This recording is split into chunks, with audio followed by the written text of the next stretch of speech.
pero cuando uno tiene un colesterol HDL bajo de 35, el riesgo aumenta, ¿no?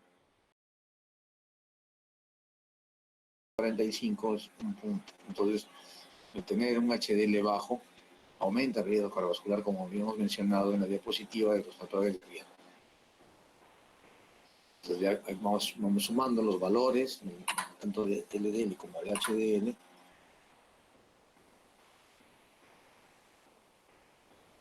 Y el cuarto paso va a ser evaluación de la presión arterial, ¿no? La presión arterial también, si está controlada o no, va a ayudar a aumentar los puntajes.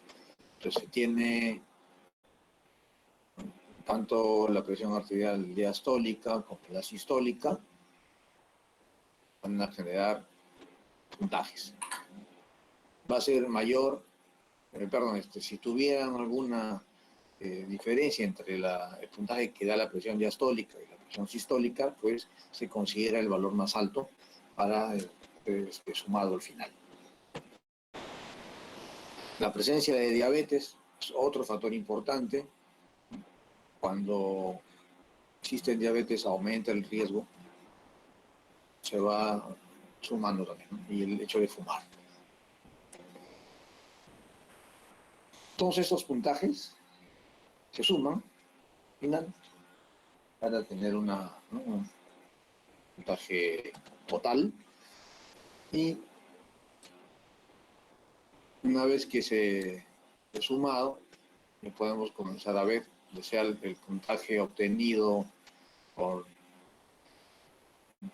colesterol LDL, o si tuviéramos los valores de colesterol total nada más, van a verse estos puntajes, ¿no? Entonces, puntaje, por ejemplo, si una persona tuviera 13 puntos, tiene un riesgo de cardiovascular a 10 años es mayor de 47%. Es el paso 8. Se evalúa cuál es el riesgo cardiovascular según el puntaje obtenido, ya sea midiendo solamente el LDL o si es que teníamos el colesterol total. Y en la última se comparan los valores de este riesgo comparado con otras personas de esa edad que estén sin enfermedades, ¿no? Entonces se puede saber si el riesgo es 30% mayor o si es 15% mayor a las edades similares. En el caso de las mujeres, también se hace lo mismo, tal vez los puntajes son muy similares, pero se ha encontrado en este estudio de Framingham que el tener diabetes, que a los varones les daba 2 puntos adicionales, en el caso de las mujeres son 4 puntos, ¿no? O sea, en la evolución y el riesgo cardiovascular, el tener diabetes en el caso de mujeres aumenta más el riesgo. Como es engorroso, puede estar sumando todo esto. También algunos tratan de resumirlo, ¿no? Entonces, van a existir categorías de alto riesgo y con eso se van a trazar los objetivos del colesterol LDL. Es decir, cuanto más riesgo tengo, también más exigente debe ser el tratamiento y lograr que el LDL esté más bajo. Para el ATP3 considera factores de riesgo como tabaquismo, como hipertensión arterial, el HDL bajo, ¿no? Historia familiar de enfermedad coronaria prematura y la edad, varones 45 o más y mujeres mayor o igual a 55. Entonces, el ATP3 lo que recomienda es que en el caso que el paciente tuviera un factor de riesgo o ninguno, entonces tranquilamente el paciente puede tener un LDL como límite 160. Esto es frecuente porque nosotros vemos pacientes que son trabajadores de empresas mineras, por ejemplo, compañías mineras, y que tienen un LDL en 140, por ejemplo, y tienen 25 años, se encuentran en buena forma física, no tienen otras enfermedades adicionales y los interconsultan a endocrinología para el levantamiento de observaciones porque tienen temor de que tengan más riesgo de infartarse cuando trabajan en la mina, ¿no? En cuanto a la parte de los lípidos, si es una persona joven que no tiene otros antecedentes y no fuma y todo, estos que están en el recuadro lila, les recomendaría es tener hasta 160 de colesterol LDL, entonces no habría ninguna observación para el tratamiento, para el trabajo. Igualmente, factores de riesgo múltiples, si tuviera 2 o más, ya se considera que el LDL debería estar menos de 130, y si tuviera alguna enfermedad coronaria o un equivalente coronario, como diabetes, por ejemplo, es recomendable tener menos de 100 de LDL. En los últimos años han estado tratando de buscar algunos puntos de corte más exigentes para los valores de LDL objetivo, ¿no? Entonces,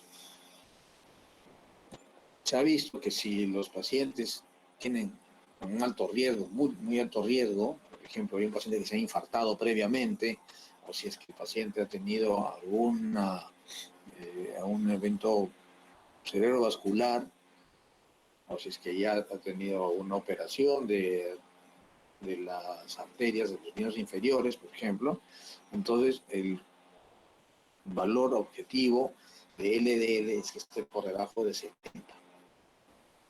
Y, les decía, inclusive algunas guías guías europeas están sugiriendo que el valor LDL objetivo en esta población sea inclusive menos de 55. Sin embargo, está todavía el punto de corte que aceptamos es un máximo 70 de LDL.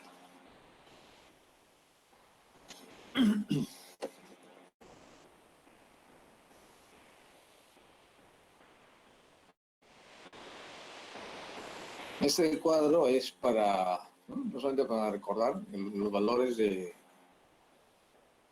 lípidos objetivos, aquellos pacientes que tienen riesgo de enfermedad coronaria, ¿no? Se debe mantener un colesterol total por debajo de 200, debemos tener un colesterol LDL menos de 100 y menos de 70 en aquellos de muy alto riesgo, y como les dije, en algunas guías europeas del 2019 están sugiriendo menos de 55. El colesterol HDL, al menos más de 40, independientemente del sexo del paciente, los triglicéridos en menos de 150. Una manera indirecta de medir es también midiendo el colesterol no HDL, es decir, restando el HDL del colesterol total, para ver cuál es el colesterol no HDL.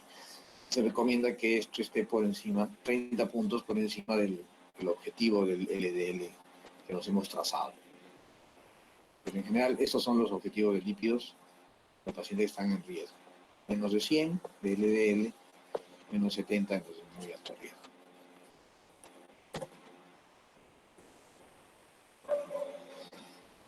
Como siguiente paso, una vez que ya se han trazado los objetivos, uno debe descartar que existan otras causas de lipidemia secundaria, ¿no? Sabemos muchos que la mayor cantidad de pacientes pueden tener elevaciones de lípidos por factores genéticos, pero también hay otras enfermedades de fondo que pueden estar provocando elevaciones de colesterol y también elevaciones de triglicéridos.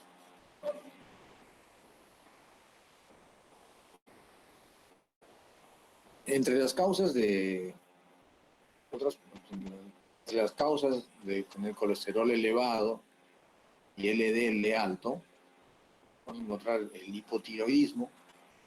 Siempre recordemos, cuando un paciente tiene un colesterol elevado, con un LDL sospechosamente alto, debemos descartar hipotiroidismo, descartar que tenga un síndrome nefrótico. Se puede verse esto también cuando hay desgamaglobulinemias en pacientes que tienen lupus eritematoso sistémico, mieloma múltiple, etc. El uso de progestágenos o esteroides anabólicos también eleva el colesterol LDL sobre todo. Existen enfermedades colestásicas del hígado, debido al tipo de proteínas anormales. Por ejemplo, la cirrosis biliar primaria, también se puede, esta enfermedad puede estar provocando incremento del LDL. Entonces, el tratamiento de esas enfermedades ayudaría a bajar los niveles de colesterol y de LDL de colesterol, ¿no?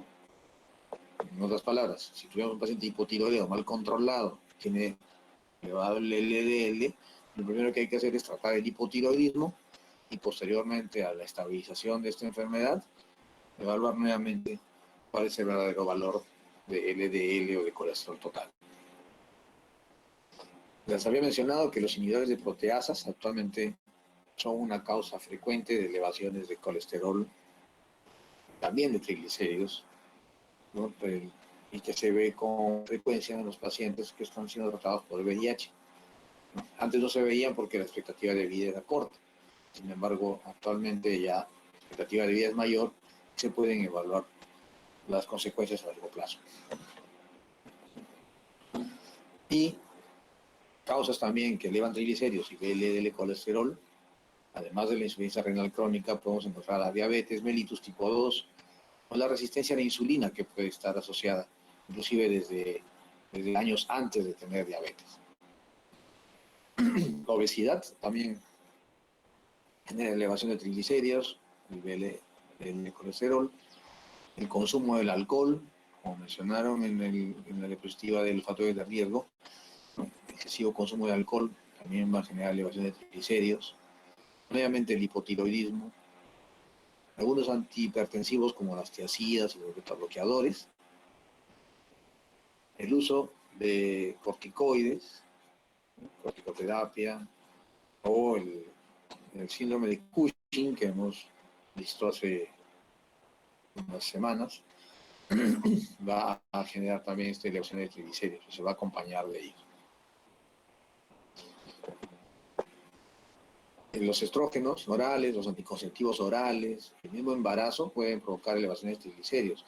En el embarazo se eleva tanto el nivel de triglicéridos que es fisiológicamente, ¿no?, es descrito, y que muchas veces asusta a los pacientes o a los médicos que tratan al gestante, ¿no?, a la mujer gestante, y que a veces no se trata de esos triglicéridos elevados en el embarazo, salvo que pasen los 1000 miligramos por decilitro. Los inhibidores de proteasas también son un factor. Entonces, estas causas de dislipidemia secundaria debemos evaluarlas.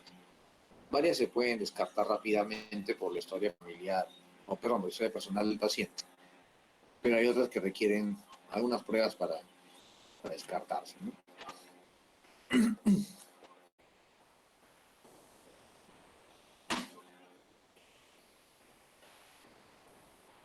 ¿En qué consiste el tratamiento de los pacientes con dislipidemia? ¿Alguno de ustedes puede dar algún alcance?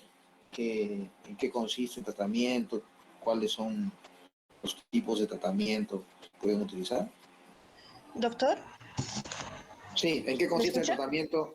Sí, te escucho.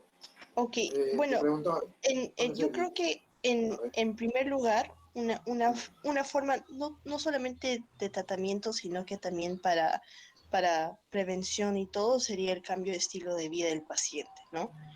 Digamos, si el ¿no? paciente comía cosas altos en grasas o en carbohidratos, eso sería en la parte no farmacológica, ¿no? Porque eso apoya bastante, porque si uno le trata con fármacos al paciente y él sigue teniendo el mismo estilo de vida, va a seguir con el mismo problema. Entonces, eso es por una parte. Y por otra parte, hay fármacos que ayudan a disminuir los niveles de colesterol en sangre, como por ejemplo las estatinas. Ok. Ujú. O sea, el tratamiento se divide en tratamiento farmacológico y en tratamiento no farmacológico, ¿no es cierto? O sea, Exactamente. incluye medicamentos. Y dentro del tratamiento no farmacológico está el cambio de estilo de vida en cuanto a la alimentación. ¿Alguna otra recomendación? Ejercicio también, perfecto. ¿Algún otro cambio de estilo de vida que sea importante, aparte del cambio en la alimentación y el ejercicio? También podría agregarse, doctor, el hecho de intentar disminuir o hasta llegar a evitar los malos hábitos, no solo en la alimentación y el ejercicio, sino, por ejemplo, hábitos tabáquicos que tenía el paciente, ¿no?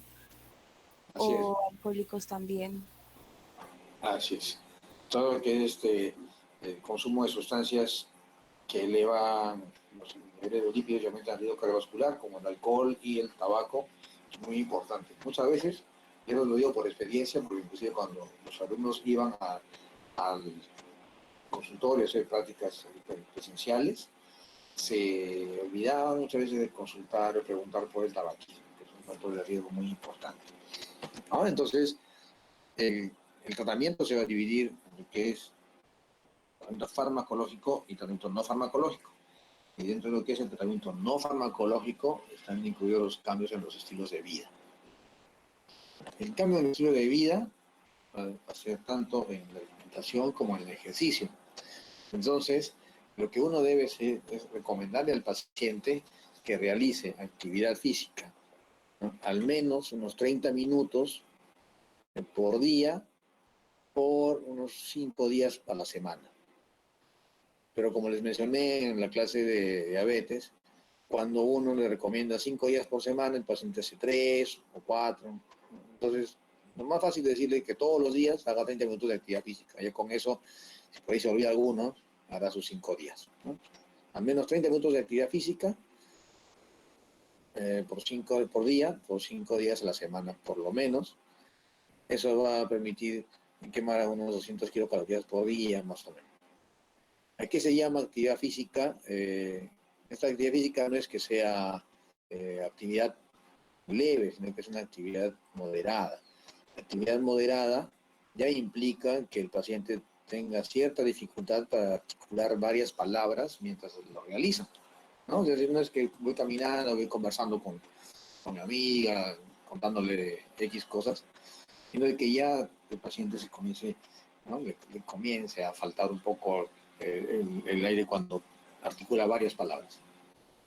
Entonces tiene que ser una caminata a paso rápido, puede el paciente trotar, puede jugar tenis. Eso es una actividad que ya le comienza a generar un balance negativo cuanto a las calorías. Puede realizar ¿no? Bicicleta, ejercicios en bicicleta, ya sea estacionaria o una bicicleta normal. La natación es muy importante, es un ejercicio que tanto le da al paciente resistencia, fuerza y también elasticidad. ¿No? Puede realizar aeróbicos en el agua. La ventaja de los ejercicios en agua es que producen menos desgaste, menos golpe en las rodillas, ¿no? En los miembros inferiores, en la columna también, en aquellos pacientes que tienen dolores articulares, ¿no? Porque tienen demasiado peso que les hace doler las rodillas. El cortar el césped en posición semisentada, o sea, en cuclillas, también va a generar cierto desgaste calórico y se considera una actividad que se puede realizar también sus 30 minutos diarios.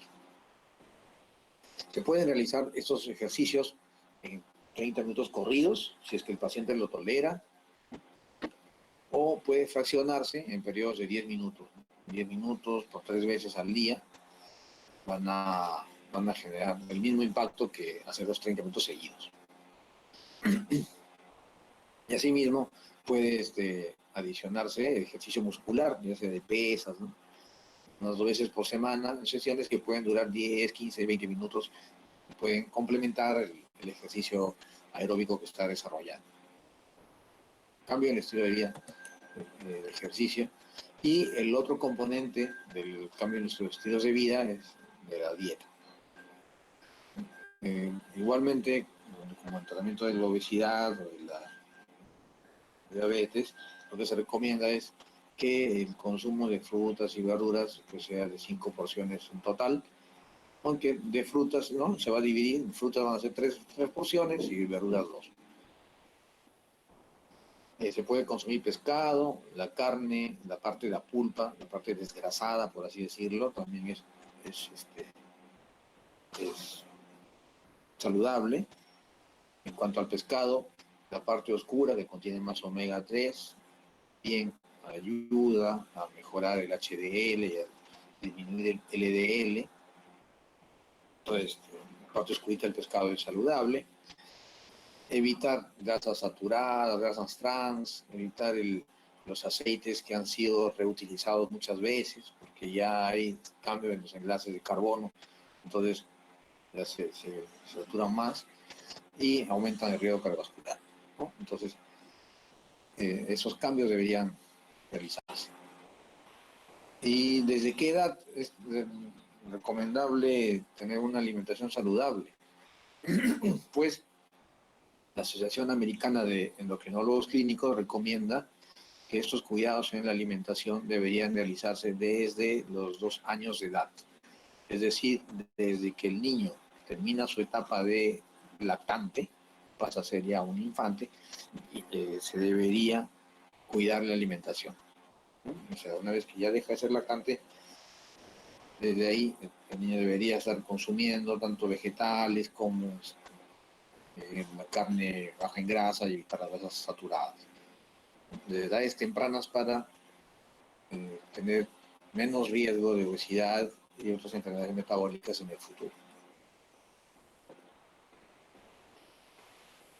El dejar de fumar es muy importante, ya que el tabaquismo, el tabaco acelera el desarrollo de placas ateromatosas en las coronarias y va a llevar también a la ruptura y desprendimiento de estas, ¿no? Por eso es que es muy dañino el fumar cuando ya existe aterosclerosis, ¿no? Más aún. Y tiene efecto negativo pues, sobre los lípidos, ¿no?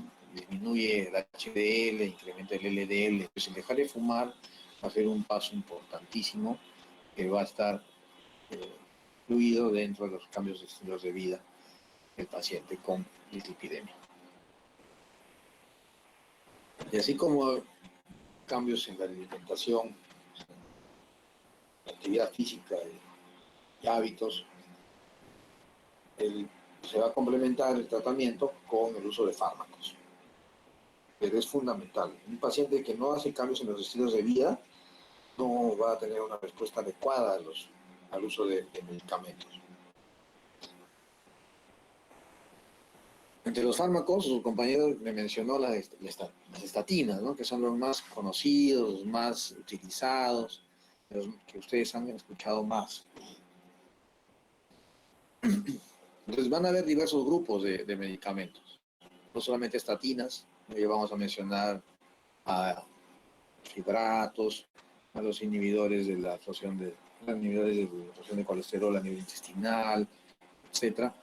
Hay algunos que no han sido aprobados todavía, hay otros que solamente han sido aprobados en Norteamérica, ¿no? O en Europa hay algunos aprobados que no se usan acá, etcétera. Pero en general, los fármacos más importantes para el tratamiento de las lipidemias es el grupo de las estatinas. Hay múltiples estatinas desde hace muchos años, inclusive hay algunas que yo solamente he conocido por nombre y nunca las he utilizado por el hecho de que son muy antiguas, ¿no? Pero el hecho fundamental, la forma de actuar principal de las estatinas es inhibiendo esta enzima que es la hidroximetilglutarilcoenzima A reductasa, es la HMG-CoA reductasa. La encerrona llega a ustedes gracias a Tecambio. Van a inhibir a esta enzima y esta enzima viene a ser un paso limitante en la biosíntesis del colesterol. Hay diversas estatinas, como les mencionaba, se van a diferenciar por la longitud de su cadena y esto les va a dar mayor o menor hidrosolubilidad o hidrofobicidad, como quieran llamarlo. Cualquiera de las dos va a variar con la longitud de las venas y se caracterizan porque van a provocar un descenso en el nivel de LDL colesterol que es notorio. que puede ir desde un 20% hasta más de 50% de reducción del colesterol, ¿no? 55% en algunos. Y no solamente produce disminución del colesterol LDL, sino también va a provocar disminución de los triglicéridos. ¿A qué se debe esto? Es que cuando uno bloquea esta HMG-CoA reductasa, va a haber menor cantidad de colesterol LDL dentro del, ¿no? Va a haber menor cantidad de colesterol dentro del hepatocito y esto va a generar un incremento de los del número de receptores que está en la membrana del hepatocito para captar el colesterol LDL circulante. Entonces el LDL va a ser captado y va a ser ingresado dentro del hepatocito, disminuyendo de esta manera el nivel del LDL circulante. Y de pasada también incorpora triglicéridos dentro de la célula y esto produce descenso de los niveles triglicéridos circulantes. A mayor nivel de triglicéridos también hay mayor disminución de su valor. Entonces se ha visto que si existen triglicéridos por encima de 250, la reducción del valor de triglicéridos va a estar entre un 35 a 40%. Si los triglicéridos están por debajo de 250, la reducción es menor, alrededor del 25%. Pero, como les vuelvo a repetir, estatinas bajan LDL y también bajan triglicéridos. Es frecuente que a veces los pacientes tengan triglicéridos 280 y un colesterol elevado. Y los médicos recetan de frente estatinas y también fibrato para bajar el triglicérido. Normalmente el primer paso es usar estatinas nada más y después evaluar cómo siguen los triglicéridos. En cuanto al incremento del HDL, las estatinas no son muy potentes. Sin embargo, comparado con otros grupos, como el fibrato, por ejemplo, sí tienen un incremento que es estadísticamente significativo, pero lamentablemente clínicamente no lo es. ¿No? ¿Por qué? Porque el incremento del HDL en el mejor de los casos está alrededor del 10%. Y si tenemos una mujer con 35 de HDL, queremos llevarlos por encima, ¿no? Para que tenga más de 50, por ejemplo, más de 40. Pues el 10% viene a ser 3.5 y con eso no llega, ¿no? Al valor que quisiéramos tener. Entonces, clínicamente no hay mucha repercusión en cuanto al incremento del HDL por parte de las estatinas. Aunque estadísticamente, numéricamente, sí lo sea, ¿no? Además, se le ha planteado que estas estatinas tengan un papel en mejorar la función endotelial, estabilizan la placa ateromatosa, ¿no? Disminuyen la inflamación a nivel de la pared de la arteria y disminuyen la oxidación de lipoproteínas. Entonces, eso ya son otros efectos adicionales de la reducción de los lípidos. Esta es la secuencia de la síntesis del colesterol. Pueden ver ahí que la HMG-CoA reductasa es inhibida por el uso de las estatinas. Ese es el paso limitante principalmente para la síntesis del colesterol.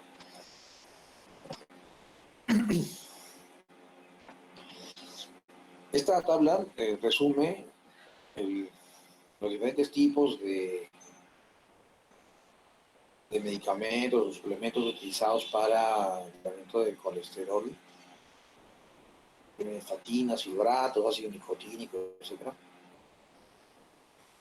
Y puede verse que la reducción del colesterol es mayor con el uso de las estatinas, ¿no? Comparado con el resto de los grupos terapéuticos. Pero 20, las estatinas son los más potentes reductores del LDL.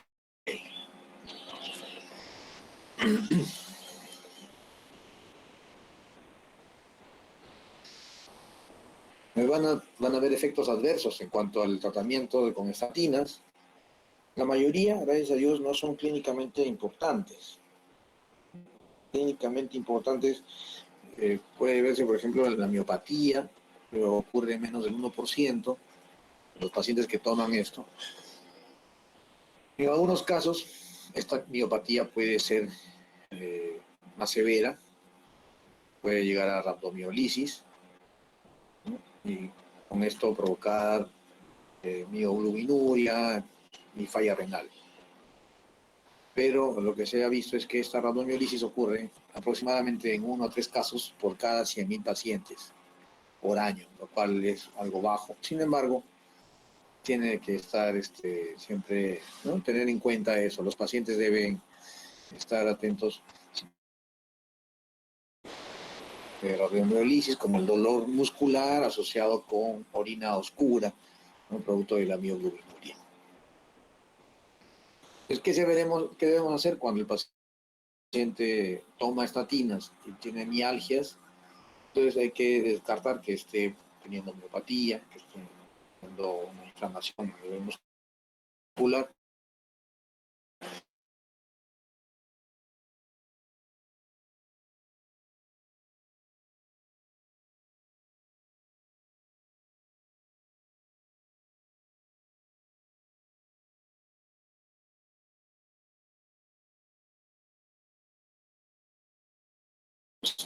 De otros fármacos para bajar los lípidos. Por ejemplo, cuando se utiliza en combinación con fibratos, con ácido nicotínico, entonces ahí sí incrementa el riesgo de o si es que se utiliza junto con otras medicinas como eritromicina, por ejemplo, o los inhibidores de proteasas. Eso no significa de que no se utilicen. Sí se utilizan, pero hay que estar más atentos porque el riesgo es mayor, ¿no? Pero cuando ocurriera esto, el riesgo de miopatía se puede disminuir bajando las dosis de las medicinas y reiniciando nuevamente, pero de a pocos, utilizando el 25% de la dosis y progresivamente ir aumentando.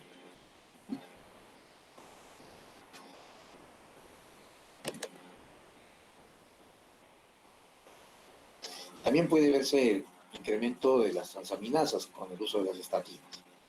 Y recién es, si uno puede ser clínicamente importante cuando esta elevación de transaminasas es más de 3 veces el límite superior normal. Hay algunos laboratorios que consideran el límite superior de 40 a 42 miligramos por decilitro, otros de 30. Es de 3 veces de elevación de transaminasas, es importante. Esto se ve en menos del 5% de los pacientes, alrededor del 3%. Como no es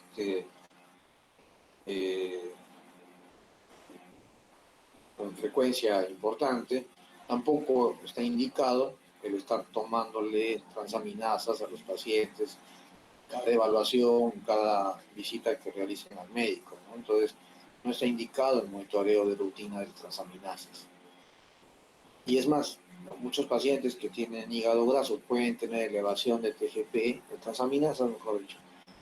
Y el uso de las estatinas inclusive mejora ese valor de transaminasas asociados al hígado graso, ¿no? Entonces, no preocuparse mucho, solamente si estuviera por encima de 3 veces el valor normal, uno puede disminuir la dosis o suspender. Otro dato asociado al uso de estatinas, otro evento secundario, es el incremento de casos de diabetes de novo, que fue descrito como más o menos como a partir del año 2011, 2012, van a salir esos datos. El uso de estatinas podría incrementar casos de nueva diabetes, ¿no? Afortunadamente sí, se ha encontrado eso, pero afortunadamente el riesgo de desarrollar casos nuevos de diabetes es aproximadamente un caso por cada 255 pacientes tratados con estatinas por 4 años o más. Entonces es un riesgo que, si bien es cierto, cuando han hecho las evaluaciones tenían estadísticamente significativo, realmente es bajo comparado con la reducción absoluta del riesgo cardiovascular.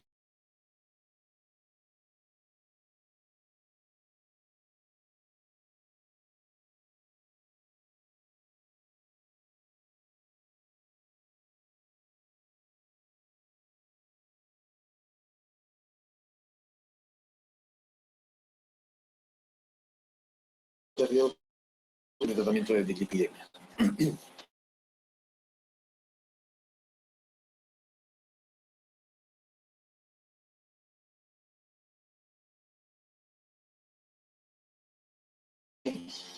Esta gráfica, si bien normal la gráfica, alguien puede ir al respecto. ¿Qué les parece? ¿Qué es lo que está tratando de decir? ¿Qué interpretan, por así decirlo? Un voluntario o voluntaria.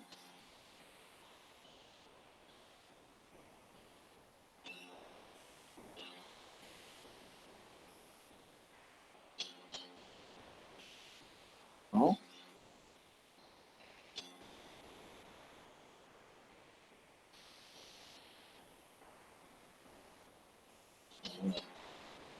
El hueco está preguntando.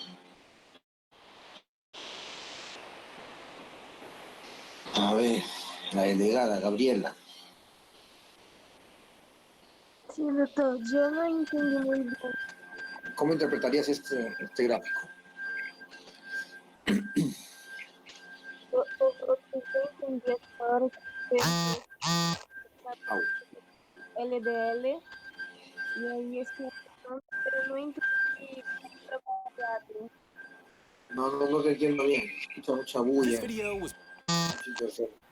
Y hay tu celular que vibra ahí. Te han llegado los mensajes. Princely Doctor, Sí. Packets buenos of Golden días. Health, a Puedo hablar, history no sé of si butter me entendí packaging. bien, pero me parece que como The dicen los cuadritos anaranjados, compact se fluorescent refieren a prevención secundaria. Entonces, si vemos el riesgo o eventos cardiovasculares, ¿verdad? Mientras vemos que la prevención primaria hay menos eventos cardiovasculares en relación con la prevención secundaria. Y eso es la Ya. parte del estudio de L. Esta partecita de abajo no la entendí muy bien, pero respecto al evento cardiovascular me parece que la prevención primaria es mucho mejor. Ya. ¿Y cuál es, qué entiendes por prevención primaria y prevención secundaria? Creo que prevención primaria se puede referir a lo que es medicamentos, tratamiento médico, y tal vez prevención secundaria podría ser, mm, no sé, cambio de estilos de vida. Ah, ya. mm, Entonces, ahí voy a explicar yo. El caso de la prevención primaria es cuando el paciente recibe este medicamento para evitar por primera vez un evento cardiovascular. En cambio, prevención secundaria es cuando el paciente ya ha tenido un evento cardiovascular antes y recibe la medicación para evitar que le dé otro nuevo,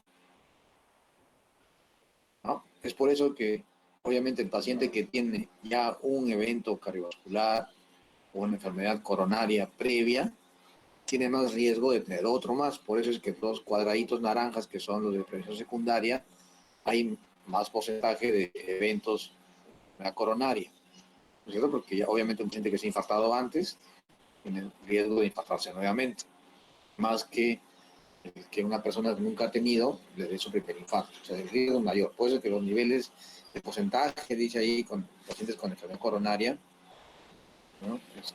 Son mayores en cuanto a prevención secundaria que los casos de prevención primaria. ¿No? No sé si me entendieron. O sea, prevención primaria es cuando nunca ha tenido nada, evitar que le den un primer evento. Y prevención secundaria es prevenir que le vuelva a dar otro más, cuando ya ha tenido uno previamente. sí, te entendí, Entonces, doctor. tanto para prevención primaria como para prevención secundaria, se puede ver que o sea, la tasa de eventos coronarios es menor conforme el valor de colesterol LDL también es menor. Es decir, una persona que tenía un evento coronario previo, ¿no?, tiene riesgo de tener otro más, sí, pero ese riesgo es menor si es que su colesterol LDL es más bajo. Cuanto más alto está el colesterol LDL, también tiene más riesgo de tener otro evento coronario. Y para prevención primaria también, el paciente que nunca ha tenido un evento coronario, cuando tiene más alto el colesterol LDL, también su riesgo de tener su primer evento es mayor. Entonces, lo que indica esto de aquí es a mayor nivel de LDL, mayor riesgo de eventos coronarios, a menor nivel de LDL, menor riesgo de eventos coronarios. Eso lleva a pensar que cuanto más bajo es el valor del LDL, también más bajo es su riesgo relativo de eventos coronarios. Es por eso que trazamos al inicio, le mencionamos el objetivo del LDL, si ya ha tenido un alto riesgo, si tiene riesgo de menos de 100, si ya ha tenido un evento y es de muy alto riesgo, menos de 70, ¿no? Y actualmente algunos plantean menos de 55. Es decir, ¿por qué? Porque a menor nivel de LDL se ve que hay menor riesgo relativo de eventos coronarios. Y no solamente de infartos, cardíacos, ¿no?, sino también, ¿no?, cuando hay riesgo de stroke, o sea, de un accidente cerebrovascular, ¿no?, riesgo de tener infartos y de no fallecer, o sea, ¿no?, un infarto que te deja vivo pero con secuelas, o el riesgo de cateterismo cardíaco, ¿no?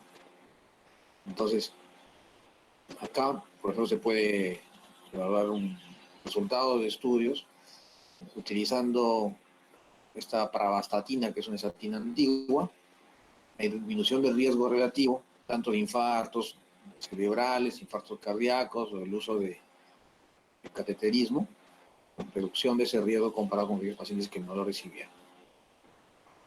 Entonces, pacientes que han tenido infartos y pacientes que han tenido enfermedad coronaria previa reducen sus riesgos de mortalidad y de nuevos eventos.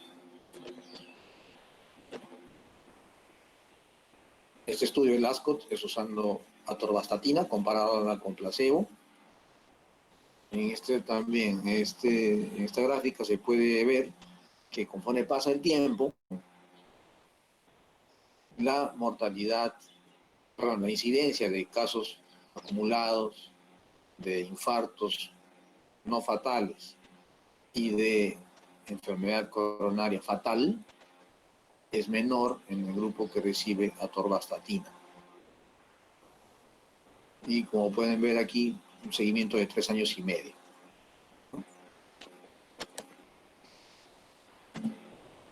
Entonces, estatinas están orientadas a disminuir cifras de colesterol LDL, pero que tengan una repercusión en la sobrevida a largo plazo o la tasa de eventos coronarios o enfermedad cardiovascular que se presenta en el seguimiento. Esas son las diferentes estatinas. Esto es aprobadas en Estados Unidos. Las antiguas, la lovastatina, la pravastatina, ¿no? Después ya apareció simvastatina, atorvastatina, la fluvastatina que fue retirada del mercado, ¿no? Y actualmente tenemos rosuvastatina. Estas estatinas, como pueden ver en las columnas de la derecha, tanto para el nivel de colesterol total, LDL y triglicéridos, producen reducciones. Pero lo que se estuvo viendo es que conforme aparecían nuevas estatinas, la potencia para bajar el colesterol LDL aumentaba, ¿no? Es mayor conforme han ido apareciendo. Es decir, que se puede concluir que las estatinas, conforme han ido apareciendo, tienen mayor potencia reductora de LDL. Y por el contrario, las estatinas, conforme fueron apareciendo, iban perdiendo potencia para subir el HDL, cada vez subían menos. A excepción de la rosuvastatina, que ya tiene algo de un poco más de 10 años en el mercado. En la rosuvastatina baja más el LDL, pero también hace subir el HDL, comparado con las anteriores. Entonces, eso de que se iba perdiendo potencia de subir HDL, se ha terminado de romper ya con la rosuvastatina. Y también reducen, como les mencionaba, niveles de triglicéridos.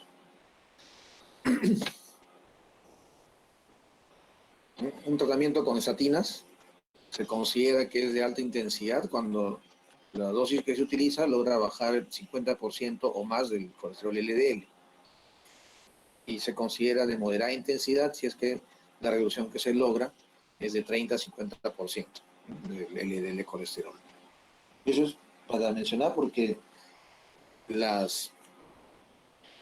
respuesta en tratamiento no es igual en todos los pacientes. Hay factores genéticos que hacen que disminuya menos, otros que son más sensibles al uso de las estatinas, y es por eso que se utilizan en diferentes dosis, dependiendo de cada caso en especial.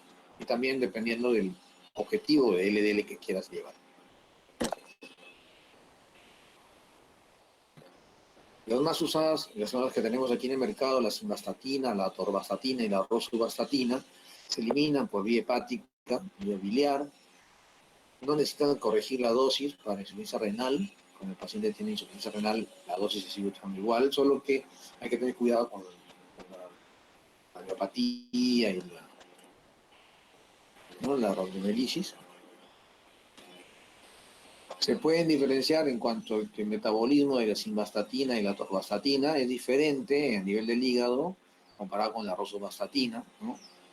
La vía por la cual se metabolizan es diferente. Esto va a ser importante porque la rosuvastatina no va a tener, no se va a cruzar con, o se va a cruzar menos, por así decirlo, con el metabolismo de los fibratos, ¿no? Y sí, existen interacciones medicamentosas como la eritromicina, el ketoconazol, la rifampicina. Entonces, en esta tabla se pueden ver drogas que potencialmente pueden interferir con estatinas o pueden interactuar con estatinas para ser metabolizadas en el citocromo P450. Es el P450 3A4, que es la que metaboliza Simba y Atorva, ¿no? Entonces se puede ver, ¿no? Por ejemplo, itraconazol, ketoconazol, eritromicina, los inhibidores de proteasas, la claritromicina, aumentan el riesgo de tener miopatía y rhabdomiolisis. Algunos calcioantagonistas como el verapamil, el litiasemia, el amlodipino. Entonces, si un paciente es hipertenso y está tomando verapamil o amlodipino y tiene tratamiento hipolipemiante, hay que estar atentos a si es que presenta dolor muscular que esté indicando miopatía. Otras medicinas como la ciclosporina, por ejemplo, el danazol, la miodarona, el genfibrosilo, que es un fibrato muy utilizado aún, también incrementa el riesgo de tener miopatía cuando se utilizan las estatinas.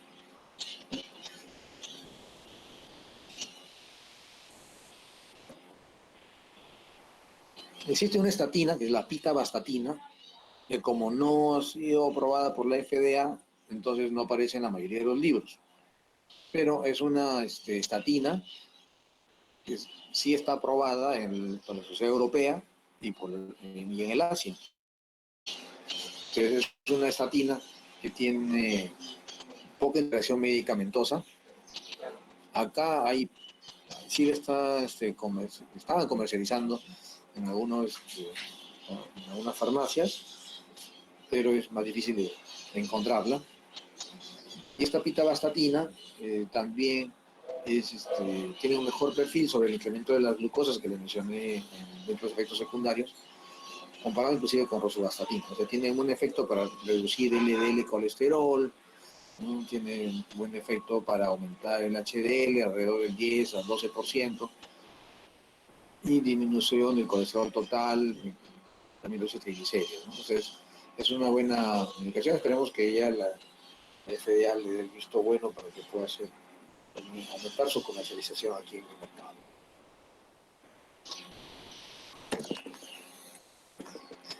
El otro grupo del tratamiento para los lípidos son los fibratos. fibratos son un grupo de fármacos que actúan a nivel del receptor nuclear, ¿no? PEPA alfa, ¿no? Que es un receptor de activación de peroxisomas, de proliferación de peroxisomas alfa, y que va a provocar un incremento en la oxidación de ácidos grasos, y un incremento de la lipoproteína lipasa. Estos fibratos, como actúan a nivel de estos receptores nucleares, toman su tiempo en tener efecto y van a condicionar la mejoría en la respuesta de los lípidos, pero principalmente para reducir triglicéridos. He visto que estos fibratos disminuyen triglicéridos en 40% y también pueden incrementar HDL, colesterol, pero igual su incremento de HDL es alrededor del 10%, como el máximo en la mayoría de los fármacos. En cuanto al LDL, la reducción es muy discreta, se reduce menos del 20% el LDL colesterol, ¿no? Entonces, una vez utilizado primera línea cuando uno quiere disminuir la cantidad de LDL.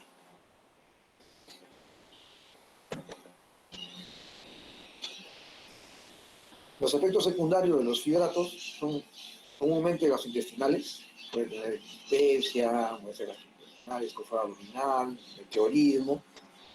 También puede haber algunas presencia de rash dérmico, que son fácilmente tolerables. Sin embargo, cuando uno compara con las estatinas en monoterapia, o sea, usando solamente la estatina o solamente el fibrato, principalmente en el caso del genfibrosilo, el riesgo de tener miopatía es mayor cuando se usa el fibrato, ¿no? Alrededor de 5 veces más riesgo que estatina, ¿no? Para tener miopatía. También como efecto secundario de los fibratos se encuentra el incremento de litiasis vesicular y justamente lo que mencionaba, es muy importante tener cuidado en los pacientes que tienen falla renal, porque también los casos de miopatía pueden ser mayores en este tipo de pacientes.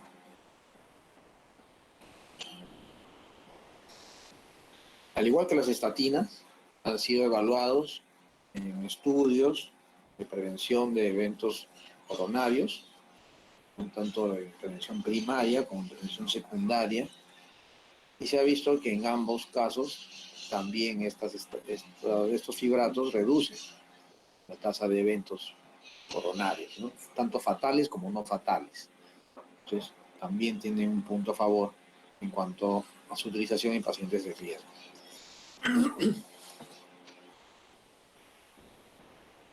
Entonces, ustedes dirán, ¿en qué caso se va a utilizar un fibrato, ¿no? Si es que las estatinas son las más potentes, y las estatinas bajan triglicéridos también, no solamente colesterol.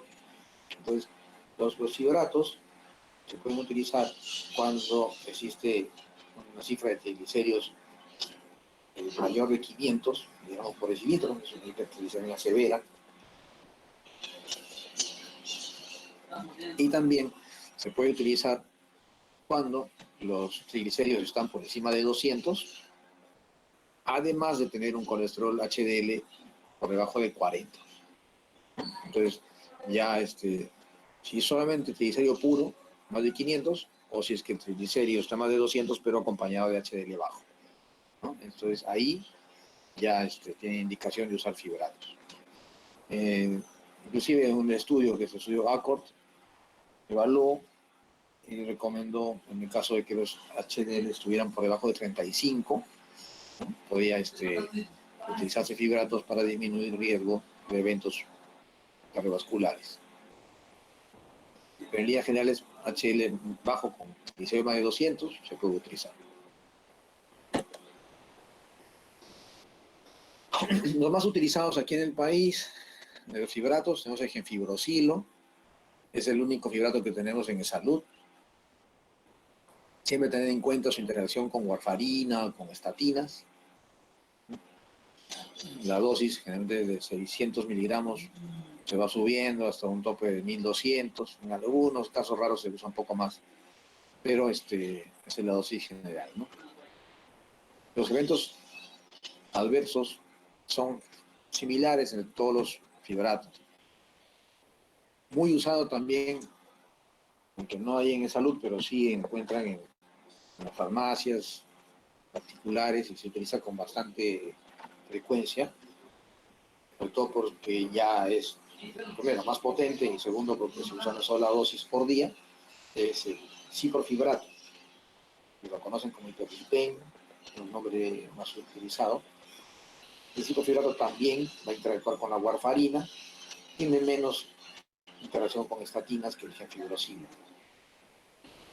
Y conforme han salido más fibratos, ¿no?, se ha ido mejorando el perfil de seguridad de estas medicinas.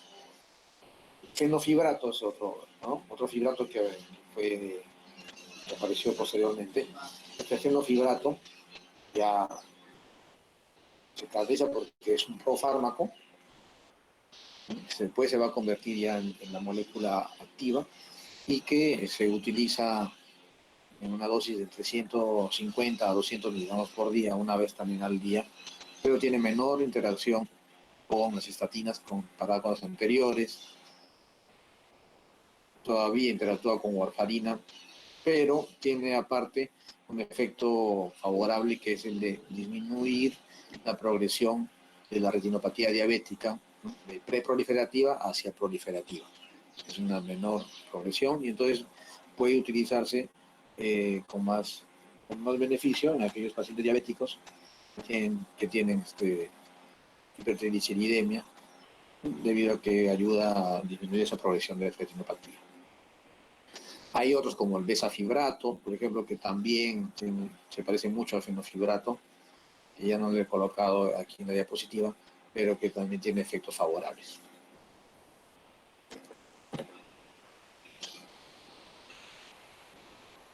Otro grupo terapéutico son los secuestradores de ácidos biliares. Son resinas que se encargan de secuestrar estos ácidos biliares a nivel del intestino. Son resinas de intercambio aniónico y que no se absorben, pero son eliminadas en las heces, pero van arrastrando ácidos biliares. Entonces su efecto principalmente está limitado al tracto gastrointestinal, van a provocar gases, pueden provocar estreñimiento a veces, y van a conllevar a una disminución del colesterol ya no tan notoria como las estatinas o inclusive los fibratos, sino que su disminución de colesterol es más discreta, ¿no?, 15 a 25%. Y en algunos casos pueden inclusive provocar incremento de triglicéridos. Cuando un paciente utiliza un secuestrador de ácidos biliares, tiene que tener bastante atención a las otras medicinas que esté tomando, porque estas resinas pueden arrastrar también a los medicamentos que el paciente toma. Por ejemplo, puede arrastrar digoxina, warfarina, levotiroxina, tiazidas. Entonces, cuando hay consumo de otros medicamentos, se recomienda que sean tomadas alejadas de estos, ¿no? Pueden ser 4 horas antes o 1 hora después que han sido tomados estos fármacos, para evitar, pues, alteraciones en la coagulación con el paciente toma warfarina, o alterar el hipotiroidismo porque se arrastra la levotiroxina, ¿no? Entonces, los fármacos, ¿cómo van a actuar principalmente? Como les digo, es a nivel del tubo gastrointestinal. Eso es lo que ocurre en la circulación enterohepática normalmente, ¿no? El hígado degrada el colesterol, lo elimina en la bilis como colesterol libre y como ácidos biliares. Este colesterol libre de la bilis, el 50% se reabsorbe a nivel del intestino y es llevado nuevamente al hígado. De los ácidos biliares se reabsorben casi el 97% en el intestino y es llevado nuevamente al hígado para sintetizar nuevamente colesterol. Y el 3% de esos ácidos biliares se eliminan en las heces. Pero cuando uno utiliza las resinas de intercambio, esas resinas que arrastran ácidos biliares, se bloquea esta absorción del 97% de ácidos biliares porque la resina se encarga de llevarlos en el intestino. Y de esta manera el hígado recibe menos sustrato para sintetizar nuevo colesterol. Entonces ya no se eliminaría el 3% de los ácidos biliares, sino una cantidad mayor, y se absorbería muy poco. De esta manera, las resinas, estos secuestradores de ácidos biliares, producen la disminución del colesterol, ¿no? De la síntesis del colesterol por el hígado.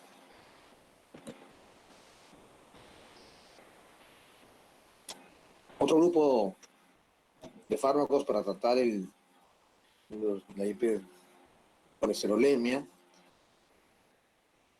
es la niacina. La niacina es un fármaco que produce disminución del colesterol total y del colesterol LDL, ¿no? En una cantidad de 15 a 30% más o menos. También triglicéridos, alrededor del 30 al 40%.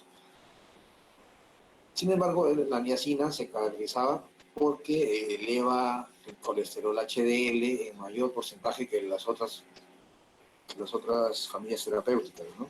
Eleva 15 a 25% inclusive. Un mecanismo que no es del todo claro. Uno piensa que es porque disminuye la producción hepática de LDL, pero sin embargo, esta niacina, yo mencioné, dije, elevaba al HDL porque no se encuentra actualmente disponible, debido a que producía muchas molestias cercanas a la fecha o a la hora de toma del medicamento, ¿no? El paciente se ponía rojo, se llama flushing, un flashing con calor en la cara, y entonces era muy, muy incómodo para el paciente, sobre todo que trabajan, que están en el día a día, así, en la calle. Entonces, lo que se recomendaba es que se baje la dosis, empezar poco a poco, y es por eso que actualmente no está disponible y se sigue desde hace varios años todavía evaluando poder regresarla al mercado, pero en una presentación que sea de acción lenta, prolongada, ¿no? La complicación más seria de esta niacina es hepatotoxicidad. Entonces lo recomendable es evaluar la reacción hepática y dejar de tomarla si es que se eleva notoriamente. Puede inclusive elevarse, o sea, 10 veces la transaminasa. Y también incrementa los casos de gota, que es el depósito de cristales de ácido úrico en las articulaciones, y genera también enfermedad oxidopéptica. Entonces en estos casos estaría contraindicado.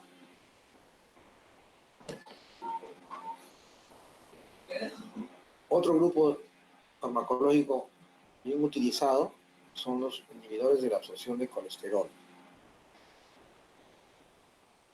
Estos inhibidores de la absorción de colesterol actúan a nivel del borde del cepillo de la célula intestinal. Y el único representante es la ezetimiba. La ezetimiba fue lanzada al mercado como terapia sola, o sea, para trabajar por sí sola, para disminuir la absorción del colesterol a nivel del tubo digestivo. Sin embargo, su efecto solo de ezetimiba era discreto, no era muy notorio. Por lo tanto, después de un tiempo de uso, se comenzó a asociar a las estatinas para lograr una reducción más rápida de los niveles de colesterol, ¿no? Entonces, como decía, como monoterapia, la ezetimiba es discreta, pero su mayor repercusión terapéutica es cuando se asocia con los inhibidores de HMG-CoA reductasa, que son las estatinas.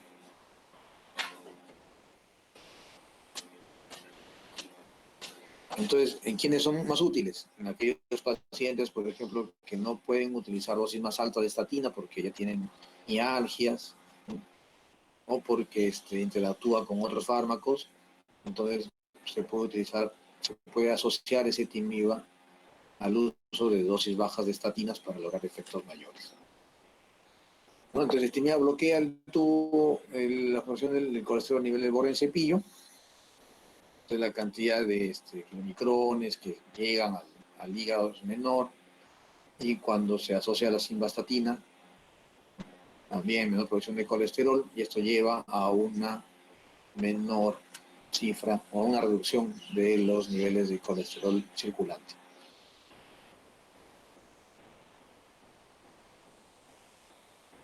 Y esta reducción se caracteriza porque es más potente y más rápida.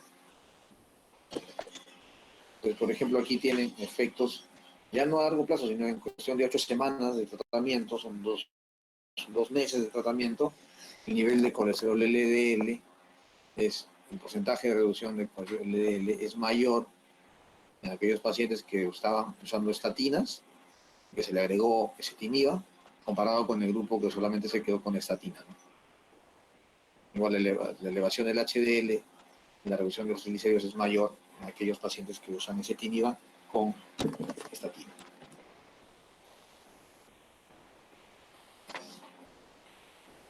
Este es solamente para resumir un estudio en el que los pacientes que ya recibían estatinas, ¿no?, lograban sus objetivos recomendados de LDL, que son las columnas negras, pero cuando a este grupo se le añadió ezetimiba, el porcentaje de pacientes que logró conseguir sus metas, objetivos de colesterol LDL fue mayor, ¿no? Las columnas blancas ya son el porcentaje de pacientes que logran sus metas cuando se le asocia ezetimiba con estatinas, independientemente del número de factores de riesgo que tengan, ¿no? Ya sea que tengan pocos factores de riesgo o más factores de riesgo, la cantidad de pacientes que logran las metas es mucho mayor.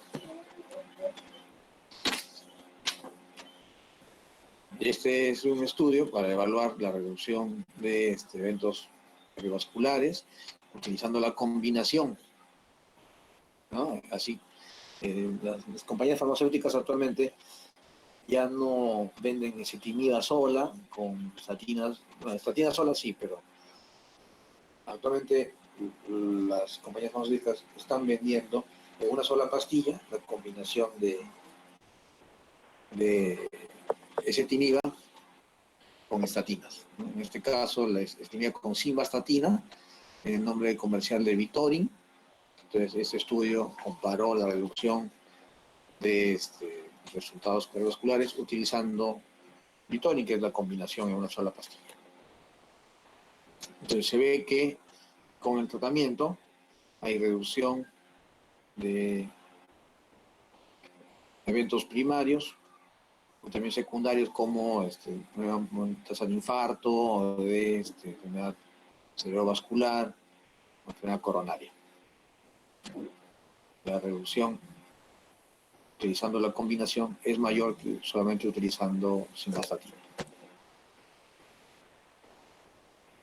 Nuevamente, muerte cardiovascular, conforme pasa el tiempo, hay reducción, ¿no? Entonces, la combinación de ezetimiba con simvastatina o con estatinas también tiene repercusión disminuyendo la tasa de enfermedad coronaria y de infartos, enfermedad cardiovascular, cerebrovascular, comparado con estatina sola, ¿no? Es favorable. Pero siempre me refiero a este punto, ojo, que la reducción de la mortalidad y de los eventos cardiovasculares utilizando estos fármacos no ocurre inmediatamente, ¿no? Pueden ver que es después de varios años, ¿no? 1 año, 2 años. Los estudios que más de menor duración y que han visto resultados favorables, reducción de mortalidad cardiovascular, son aquellos que duran más de 2 años. Entonces, el tratamiento, cuando uno da el tratamiento para la epidemia, no solamente es cuestión de bajarle los lípidos en 3 meses o en 2 meses y ya lo deja. tratamiento debe ser seguido por lo menos 2 años para recién tener repercusión a largo plazo en cuanto a sobrevida o eventos cardiovasculares. Existen otros grupos farmacológicos, los cuales aún están en evaluación y que todavía no llegan al país, no han sido aprobados en la mayoría de las entidades regulatorias, ¿no? Por ejemplo, se tienen a los inhibidores de algunas enzimas que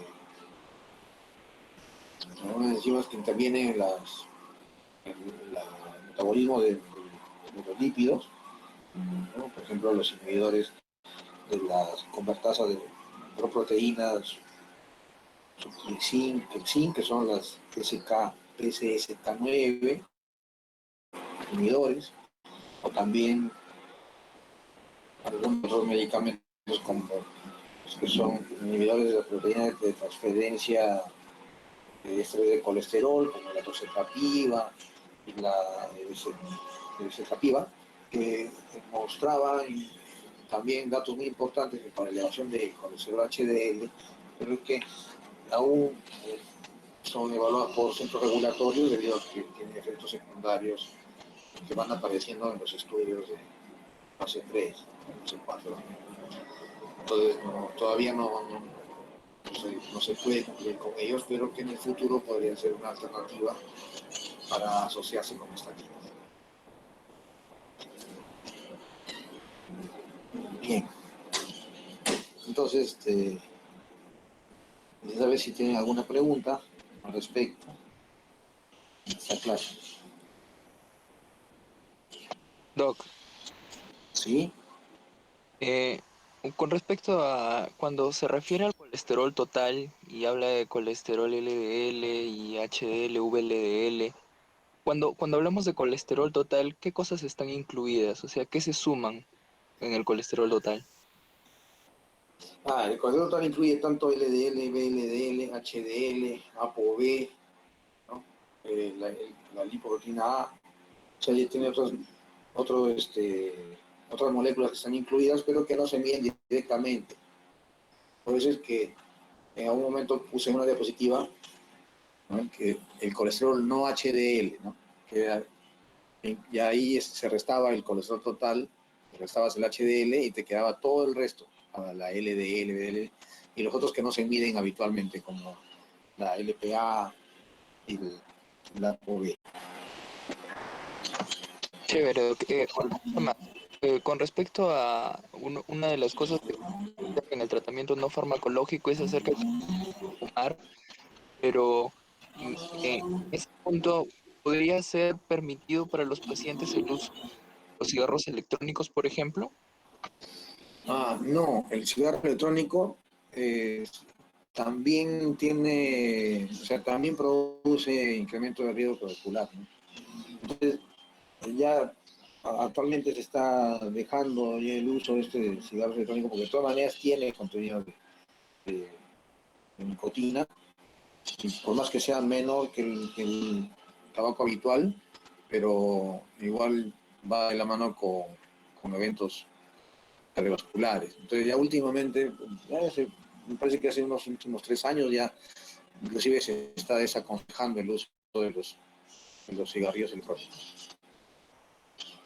Chévere, Doc. Estuvo chévere. Doctor, Sí.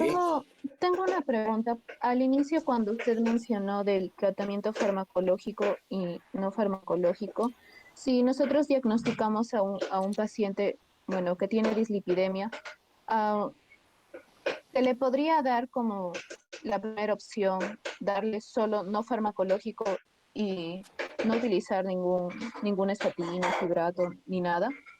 Sí, ¿Se hace sí, eso sí, o no? claro. Va a depender del nivel que tenga y del objetivo que quieras llevarlo de LDL. Por ejemplo, si es un paciente que tiene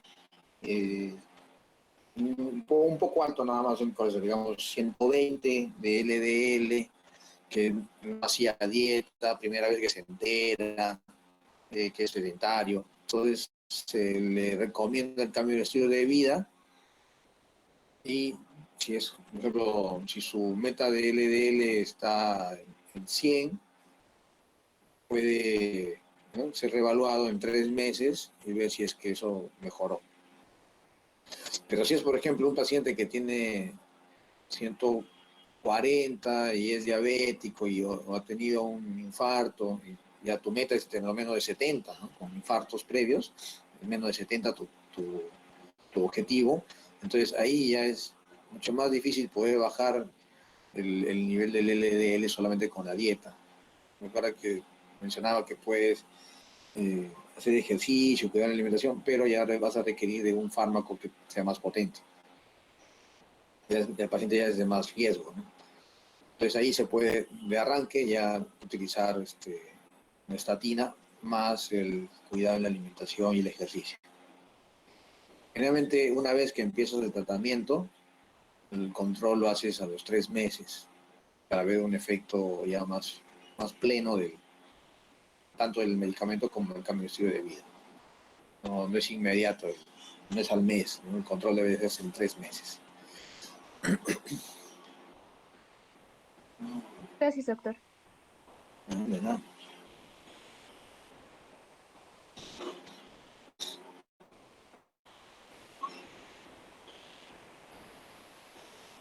Una otra pregunta. Ojo, el tratamiento de las enfermedades que están provocando el incremento del colesterol y triglicéridos, ¿no? Como decía, puede encontrar un hipotiroideo que tiene el triglicérido alto, el colesterol alto, y a veces el paciente lo envían a endocrino porque le encuentran el colesterol, pero uno le examina, le encuentra que tiene bocio, o le encuentra la piel seca, la voz ronca, con signos de hipotiroidismo. Entonces le piden las pruebas, descartas el hipotiroidismo. Si está hipotiroideo, primero es tratamiento del hipotiroidismo y se le recomienda también el cuidado en la alimentación.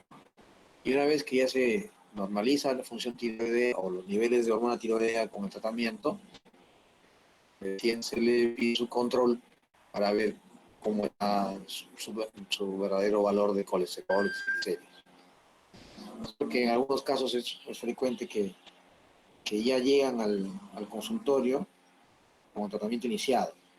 Envían para tratamiento del colesterol, pero ya le empezaron a dar estatina y uno en el consultorio le encuentra hipotiroidismo, entonces lo que se hace es se maneja el hipotiroidismo y después se le pide sus controles para ir quitándole poco a poco a las estatinas, que a veces no es necesario tomarlas.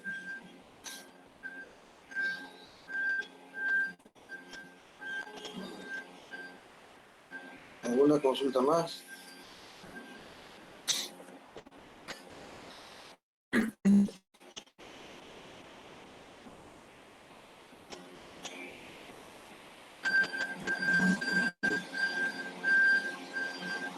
Por si acaso, el uso, hay algunas personas que recomiendan el uso de fish oil, el uso de preparados ¿no?, de base de aceite de pescado.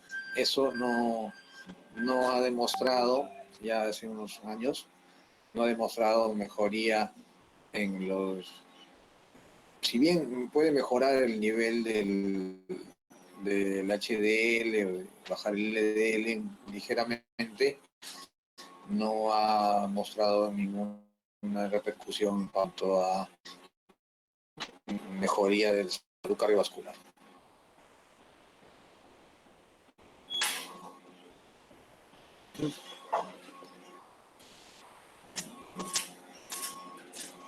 Bueno, chicos, entonces si es que no tienen ninguna pregunta, nos estaremos viendo el próximo martes Creo a que menos las preguntas. 10:20 sobre la intervención endocrina. Ok, doctor, muchas ¿No? gracias.